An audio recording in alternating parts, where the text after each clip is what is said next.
Американська газета The Washington Post пише про те, що перша леді України Олена Зеленська відмовилася брати участь у зверненні Джо Байдена до Конгресу. Мовляв, через те, що поруч з нею мала сидіти вдова опозиціонера російського Олексія Навального Юлія. Чи вірний це був хід зі сторони дипломатії та чому американські політики та європейські роблять з Юлії Навального лідера російської опозиції? Про це і не тільки говоримо сьогодні з публіцистом, істориком Василь Расевич. Мій гість сьогодні. Пане Василю, слава Україні!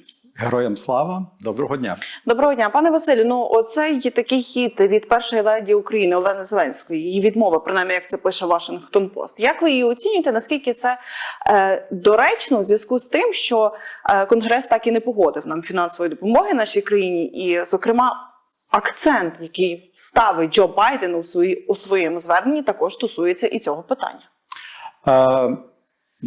В даній ситуації немає чіткої ясності, чому саме відмовилися і чи дійсно є виправданими ті пояснення з українського боку, чому Олена Зеленська не взяла участь у цьому заході.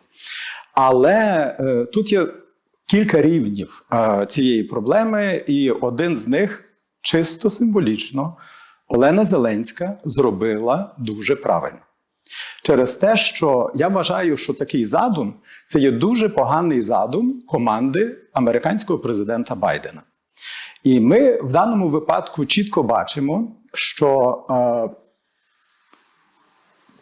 політики, політтехнологи, люди відповідальні за прийняття рішень, працюють за старими схемами, за старими лекалами. Щось подібне, примирення, символічне примирення українців і росіян, ми вже бачили, ми частково вчора про це з вами говорили, ми бачили на прикладі поведінки Ватикану. Так, коли українка і росіянка несли хрест в Страсну п'ятницю перед Великоднем 22-го року. Це якраз початок повномасштабного вторгнення. Це викликало хвилю обурення серед українців, тому що фактично і кат, і жертва урівнювалися в даній ситуації, і показувалося, що їхнє страждання є однаковим.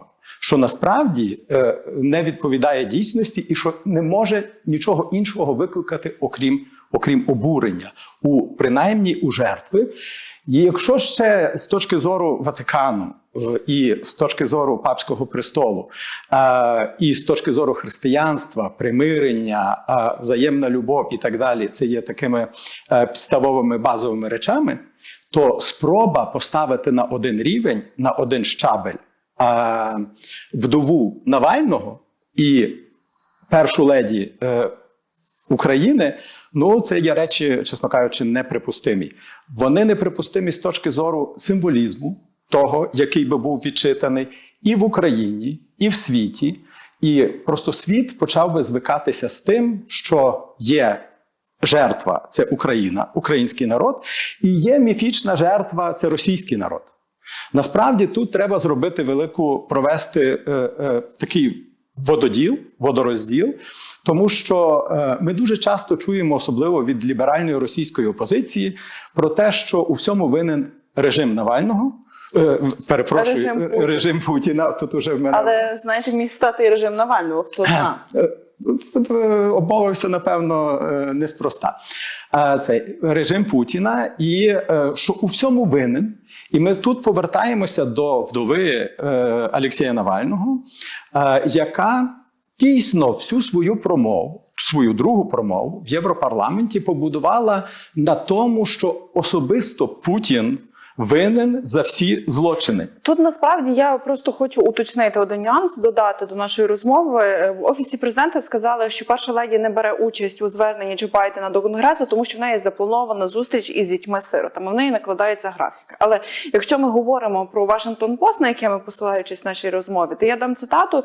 Вони пишуть так. Образ двох жінок, кожна з яких є символом опору президенту Росії Володимиру Путіну, стане потужним тлом для виступу президента Байдена на спільному засіданні Конгресу. Тобто, вони ж не говорять про те, що спільним опором Росії як терористичному режиму, а вони все одно виокремлюють Путіна, що це Путін особисто гвалтував в Бучі, розстрілював в Лимані і робить цей терор тільки Путін, не його посіпаки.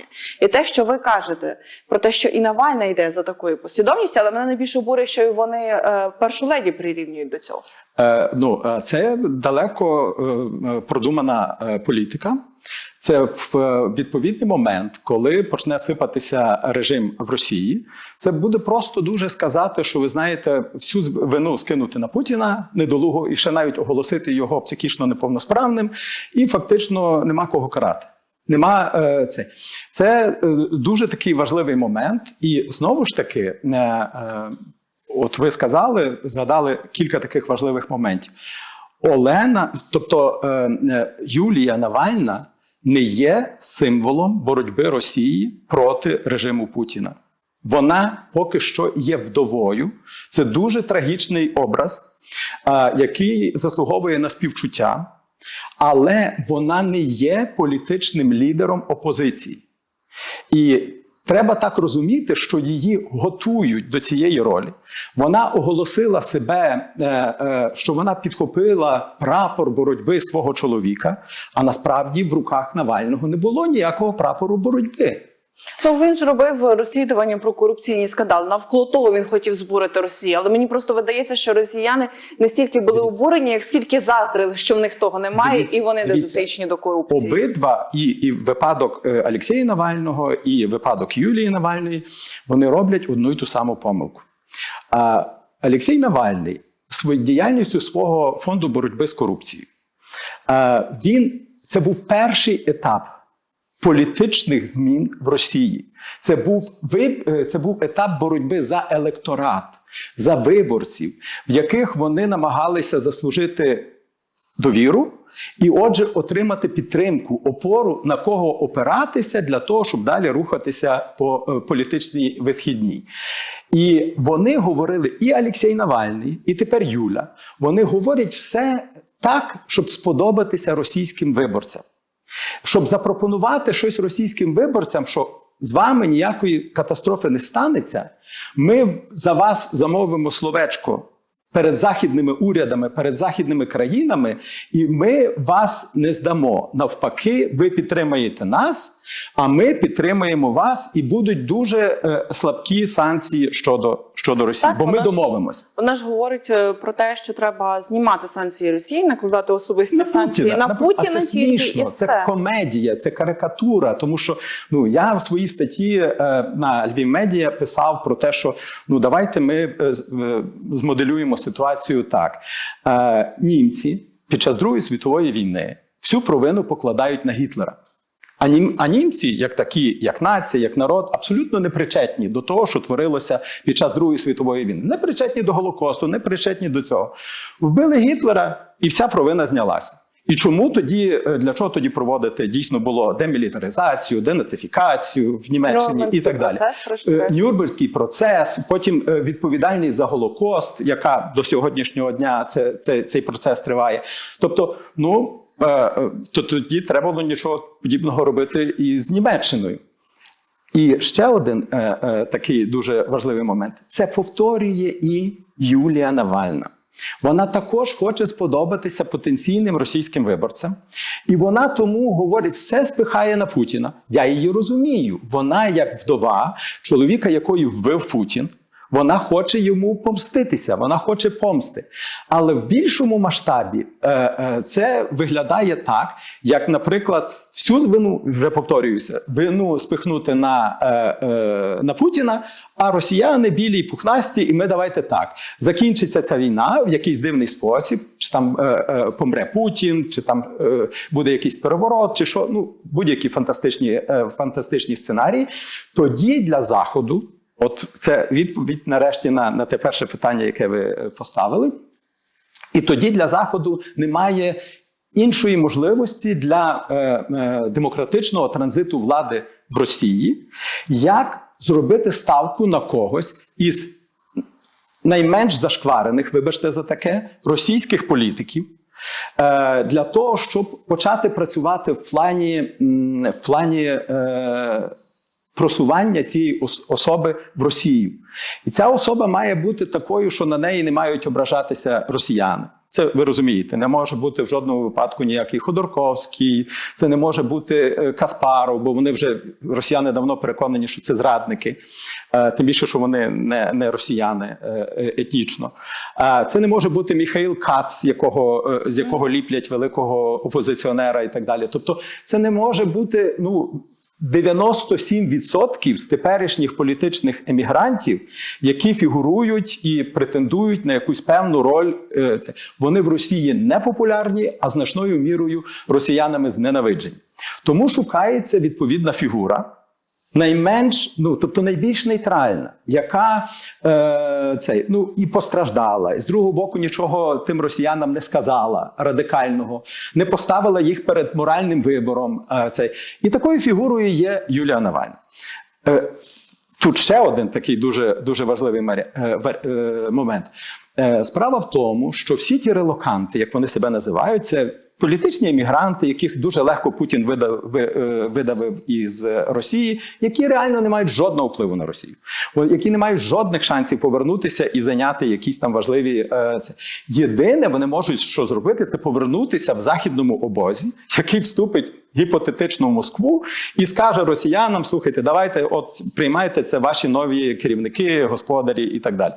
Чого насправді знову ж таки не буде. Тому вони, втративши Олексія Навального, якого вони також не любили, ці політичні емігранти, вони там на нього виливали відра бруду, і знову ж таки він ніколи не був борцем реальним зі своєю програмою, зі своєю тактикою, зі своєю стратегією на повалення і зміну ладу в Росії, через те, що він фактично нічого не пропонував. Він застопорився на тій стадії, коли він агітував росіян, показуючи, наскільки режим Путіна корумпований. Але це є перша фаза, вона ще нічого не означає. Вся боротьба – це в майбутньому, коли люди переходять під твої знамена і починають воювати.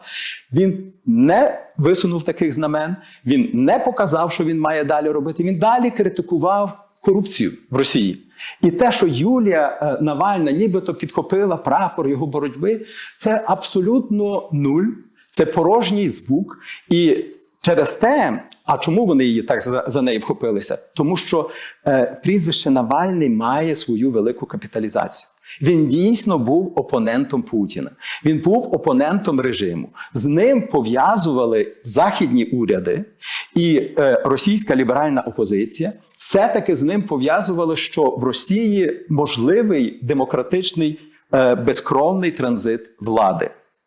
І коли Навального вбили, його не стало, в них фактично зникла сама надія на те, що в Росії можливий, що вона не розвалиться, що там не вибухне громадянська війна, що там не буде хаосу. І вони зрозуміли, що вони лишилися без лідера, яскравого, виразного, на якого можуть орієнтуватися, з яким контактувати зможуть західні країни, на якого може орієнтуватися політична опозиція, і під якого можуть підписатися росіяни. Фактично, вони це зрозуміли, і тому вони далі вирішили експлуатувати прізвище Навальний. Тому вони висувають Юлію Навальну на лідера опозиції і кажуть, що вона підхопила прапор боротьби свого чоловіка. Тут я додам, що Юлія Навальна також відмовилася бути присутньою під час звернення Джо Байдена до Конгресу, мотивуючи це втомою після похорону та втратою чоловіка. Але наскільки Юлія Навальна може бути оцим харизматичним лідером? Бо з того, що я про неї пам'ятаю, це як вони поверталися з чоловіком в Росії, «Мальчик, принеси нам водочки, ми летим домой». Це алюзія до брата, до фільму «Брат». Але наскільки вона може стати цим харизматичним лідером, який, по-перше, може об'єднати опозицію Росії як таку, яка є дуже різношерстна, як ви сказали, які між собою самі гризуться. І тут ще один важливий момент. Опозиція, яка за кордоном. Навальний – єдиний з них, хто був на території Росії. Ви все дуже правильно сказали, і фактично тут мені лишається тільки підтвердити, що вона не є харизматичним лідером, вона не є лідером, вона не може стати лідером об'єднаної російської опозиції, вона може існувати певний час поки не знайдуть заміну. як вдова, як носій прізвища Навальний, як контактер, як з західними демократичними фондами, так і урядами. Що стосується самої російської опозиції, вона не просто різношерстна, вона пересварена між собою. І це показав весь попередній період, коли Олексій Навальний сидів у в'язниці, а різного роду політики, лідери і так далі, вони не переставали його критикувати. Вони підтримували різні версії про те, що він в змові з Кремлем. Це, до речі, нехай буде соромно так само українським аналітикам, які постійно про це казали, що Навальний – це є проект Кремля. Вони тепер можуть сказати про те, що Кремль його використав і вирішив вбити. Я би сказала, що Навальний – це проект російського шовінізму імперіалістичного. Дивіться, тут дуже, от я вам дякую за це уточнення, воно надзвичайно важливе. Мені аж захотілося розказати цілий такий сюжет на цю тему. Справа в тому, що Олексій Навальний не був російським шовіністом. Олексій Навальний був росіянином, етнічним і політичним. Насправді він напівукраїнець, і в нього дуже такі... Я додам, що родичі Навального розстріляли в Бучі. Одного з родичів розстріляли в Бучі. Так. Його багато родичів по батьковій лінії живуть на Чернігівщині. І він там влітку відпочивав, будучи малим. Тобто Навального відрізняло в середовищі російських політиків те, що він був, по-перше, слов'янином. Він був росіянином. І він почувався як росіянин. І з одного боку, його перевага полягала в тому, що він мав мобілізувати російські національні сили.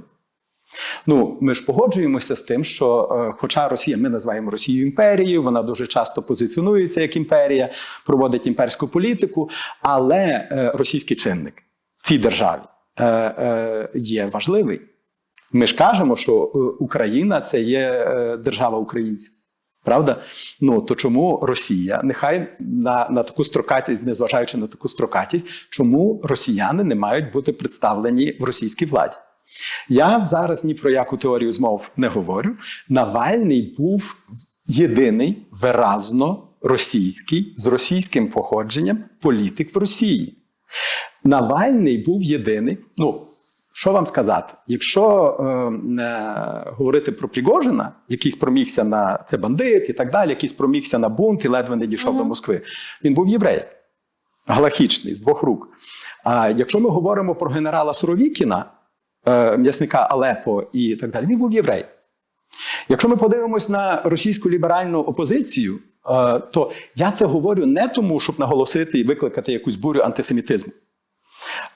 Я це говорю для того, щоб показати, якими можуть бути жахливими наслідки цієї ситуації, яка є зараз, коли в Росії почнеться хаос, коли в Росії почнеться громадянська війна.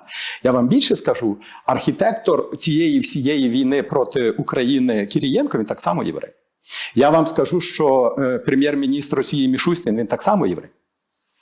І в дуже відповідний момент, дуже легко і просто росіянам, тим, що вважають себе православними, імперцями, русскими, вищою расою і так далі, мусульманами, як ви кажете, це дуже важливий чинник. Якщо їм сказати, що, слухайте, у всьому винні ці люди цієї національності, які фактично почали цю війну, ця війна не наша, вони нас допровадили до катастрофи, у всьому винні євреї. І тоді почнеться біда. Ви вже пригадуєте, як були нещодавно погроми євреїв? Коли літак в Дагестані, коли літак повертався з Ізраїлю, причому на борту були росіяни, громадяни Росії, назвемо це так. І це був перший дзвіночок. І це був ще невинний перший дзвіночок, тому що вони ту стихію не опанують, ніхто її не опанує. І це тоді почнуть шукати, слухайте, чиста, тобто людина, яка ніяким боком до єврейства не відноситься, вони будь-якого ворога будуть називати євреєм, і це буде біда, це буде величезне кровопролиття. Навальний був єдиним політиком, який надавався для мирного демократичного транзиту влади в Росії. І коли його не стало, то тепер просто не існує серед того всього ліберального середовища. Відповідно, це ліберальне середовище Путін дуже легко витіснив з Росії за кордон. Вони почали між собою гристися. Вони почали висувати просто якісь сміховинні проекти, типу Максима Каца, який став великим опозиціонером, дуже важливим для Росії. Який пропонував йти на вибори, голосувати за якогось кандидата там демократичного. Ніби не розуміючи, що чи так, чи інакше в Росії вибори будуть сфальшовані. Так як Юлія Навальна сказала, прийти на дільниці, зробити такий протест, піти або зіпсувати бюлетень. Але оце, як ви сказали, обмовилися, так, як режим Навального. Він ж не був проти реформування Росії як держави. Він ж хотів демократичні цінності внести в Росію. Але Росія в тому форматі, яка вона зараз є, зокрема для нашої держави, це завжди загроза. Правильно. Тобто він хотів змінити владу в Росії, зробити її більш демократичною, за що з Росії зняті були б всі санкції. І фактично те, що міг запропонувати Навальний, і що може далі ще пропонувати, але вже обезголовлена російська ліберальна опозиція, це казати західним демократіям: слухайте, ми будемо домовлятися з російським народом, вони погодяться на зміну влади, на реформи, але ви за це маєте зробити кілька речей. На Росію не має лягти тягар контрибуції, і з Росії мають бути зняті всі обмеження. Це те, що от вони домовилися, виторгували із західними демократіями. І за це нібито російський народ їх підтримає і буде влаштований демократичний транзит влади в Росії. Тобто, як ми бачимо, цілі російської опозиції і мета української держави і українців, вони кардинально розходяться. Але виглядає так, що Захід більше стоїть на стороні російської опозиції, тому що він поділяє це бачення. Якщо він ліпить з Юлії Навальної, вибачте за таке формулювання, образ, хоча і тимчасового, але лідера опозиції, значить він за такі зміни. Це без виходів. Захід боїться як вогню кількох речей. Він боїться розвалу Росії як ядерної держави, і що ситуація в Росії буде неконтрольована. Відповідно, тут ми знову ж таки розходимося, тому що ми хочемо, що ми розуміємо, Україна розуміє, що без розвалу ми надалі, нехай навіть ми вийдемо на кордони 91-го року, нехай ми побудуємо мур і так далі, але ми не знімемо постійну загрозу з боку Росії. Ми вже проходили дуже багато етапів подібних, і вже було перезавантаження, коли Барак Обама домовлявся із Медведєвим, тоді російським президентом, з цією карикатурою, знову ж таки, на людину, про перезавантаження, і нічого з того не виходило. Тобто ця така імперська сутність, вона зберігається і вона зразу ж починає реагувати і домінувати при першому ж посиленні Росії. Так.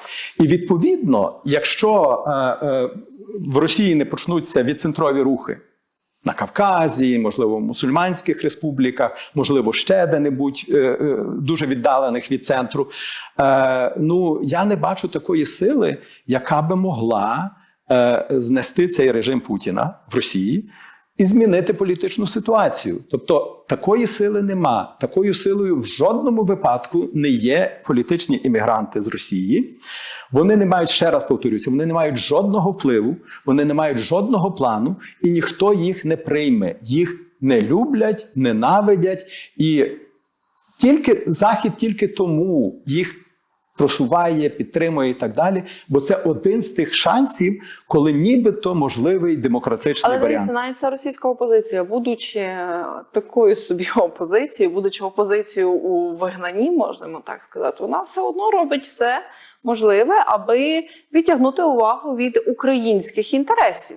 Так. Вона працює на користь, як би ми цього не хотіли визнавати, але вона не прямо працює на користь і Кремля в тому числі. І тому Кремля що зняти санкції з країни-терористки – це відкрити руки, розв'язати карти. Ну, так, чи абсолютно навпаки. Вірно. Абсолютно вірно. Тобто, в даному випадку, розумієте, якщо проаналізувати два виступи Юлії Навальної, які поки що публічних, які поки що відбулися, і ми їх знаємо, то коли вона говорила на Мюнхенській безпековій конференції, то це в неї була свіжа рана.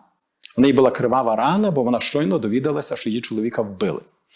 І коли українські коментатори в цей момент закидали їй, що вона не згадала Україну, то я вважав, що це погано вони чинять, коли таке подібне до людини, яка втратила чоловіка, вони ставлять якісь такі вимоги. Але вже вона зовсім оговталася і оголосила себе лідеркою опозиції, коли вона виступала в Європарламенті. То якщо в першому випадку вона не сказала про Україну, не згадала, то вона тут згадала. Але які це були згадки? Це були такі згадки, що всі вже втомилися від цієї війни в Україні. Вона засудила вторгнення, але знову ж таки вторгнення повністю все списала на Путіна. І головний, центральна фігура, ворог, противник і так далі – це Путін. А як з тими сотнями тисяч росіян, які постійно пруть на Україну, воюють, вбивають наших людей? Як з тими росіянами, які постійно випускають ракети, літають в тих літаках, які бомбардують наші просто цивільні будинки, наші міста, вбивають дітей, старих, молодих? Як з цими людьми? Тобто це що, якісь аноніми чи як? Тобто Юлія Навальна – це... Бачите, тут вона, мало того, що вона всю відповідальність і вину, як це кажеться, злочин перекладає лише на Путіна, вона не говорить про територіальну цілісність України як суверенної держави. Це важливий аспект. Тому що якщо її чоловік раніше казав, що Крим – це не бутерброд, то мені здається, що Юлія Навальна так само скаже, що Крим – це не круасан, віддавати туди назад не буде. І навряд чи вона, навіть якщо стане лідером опозиції, буде вимагати перегляду російської конституції, де вони вписали українські території. Дивіться, тут є кілька, знову ж таки, рівнів. В більшості я з вами погоджуюся, і є окремі моменти, з якими не погоджуюся. Крим не бутерброд – це є абсолютний успіх російської пропаганди. Тому що слова Навального про Крим не бутерброд вирвані з контексту. Я не був ніколи прихильником Навального, я критично ставився до цього, але цей мем вкладений в нашу голову українців, і він реально працює на те, щоб ніколи не було ніякого контакту з російською опозицією. Навіть якщо вона радикальна, навіть якщо вона виступає з осудом війни і так далі, і так далі. Тобто, ви розумієте, це дуже дієвий метод, коли звучить прізвище Навальний, зразу казати про Крим не бутерброд. Насправді, Крим не бутерброд. Його не можна передавати туди-сюди, чи там самому з'їсти, чи як. В даному випадку він навіть був частково правий. Крим чекає свого врегулювання. Ця проблема. І вона тоді, коли він це говорив, тоді не було такої відкритої війни.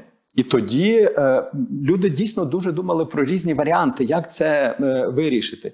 Чи про якийсь нейтральний статус, чи ще там цей. Тобто тоді це було дуже складне питання для вирішення.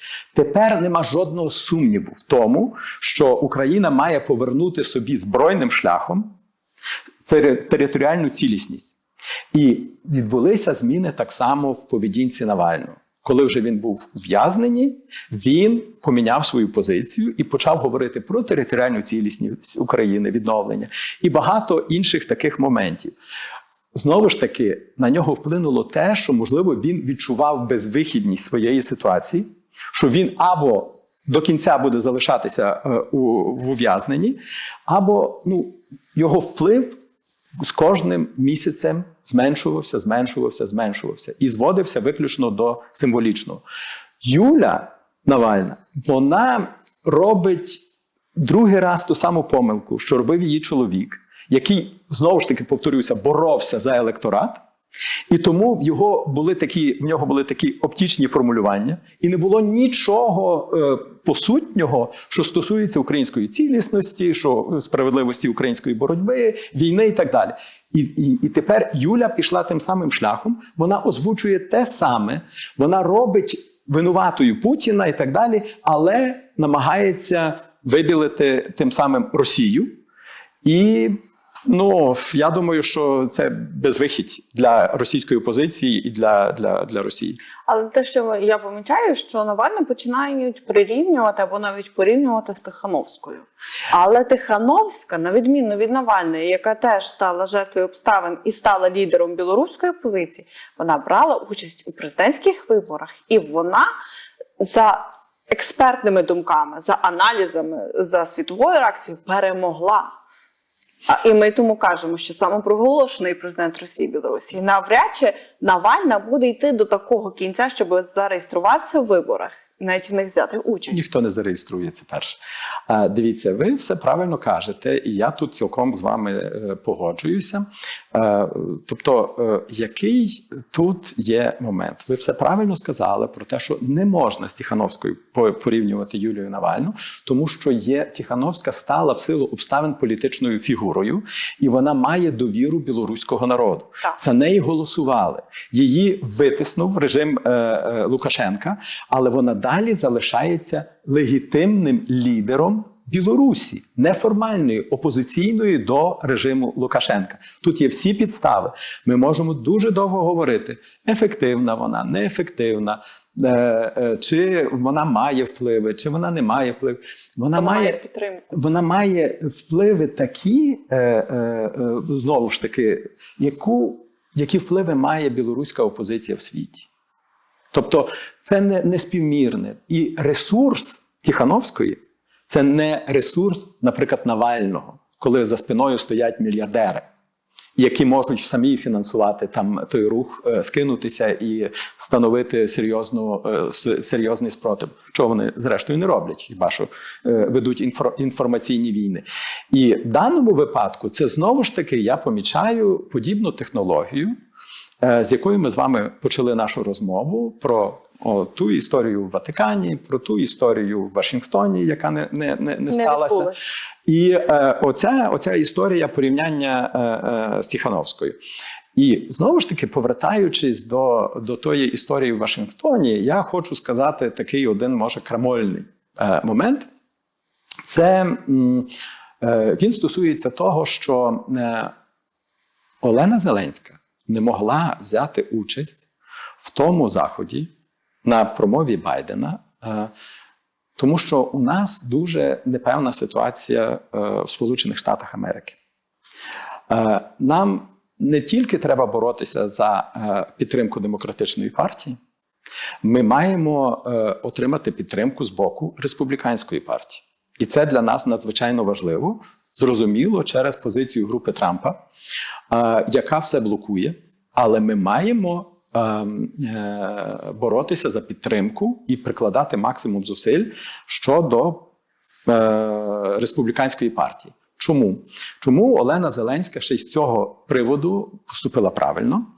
Тому що її участь в промові Байдена була потрактована як участь дружини президента України в виборчому заході президента-демократа Джо Байдена. Це могло б викликати хвилю спротиву серед республіканців, впливових республіканців. Це могло б погіршити нашу ситуацію в Америці.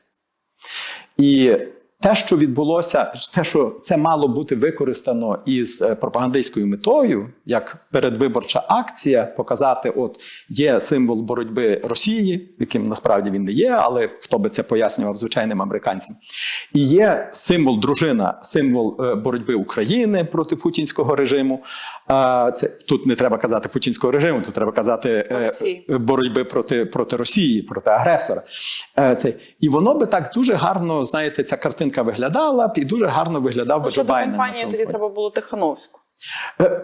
Ні, ну вони вже зрозуміли, що то був би перебор, тому що Тихановська менше на слуху в американських медіа, тобто її час, так би мовити, минув.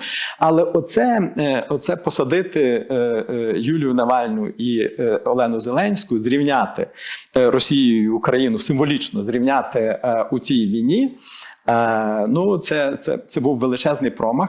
І я думаю, що якщо будуть від того негативні наслідки, то негативні наслідки для політтехнологів Демократичної партії Джо Байдена. Пане Василю, я вам дякую, що знайшли час. Василь Росевич, публіцист, історик, був в ефірі Львів Медіа. Ми говорили про Юлію Навальну як лідера російської опозиції, що від неї чекати, і чи зможе цей лідер змінити Росію як таку. І, очевидно, ми говорили ситуацію за участі Олени Зеленської під час виступу Джо Байдена у зверненні до свого конгресу. Дякую, що ви були з нами в ефірі. Нагадаю, традиційне прохання: підпишіться на нас, прокоментуйте це відео та поділіться з ним з друзями. Нагадаю, Василь Росевич, публіцист, історик, був з нами в ефірі. Пане Василю, дякую вам. Дякую.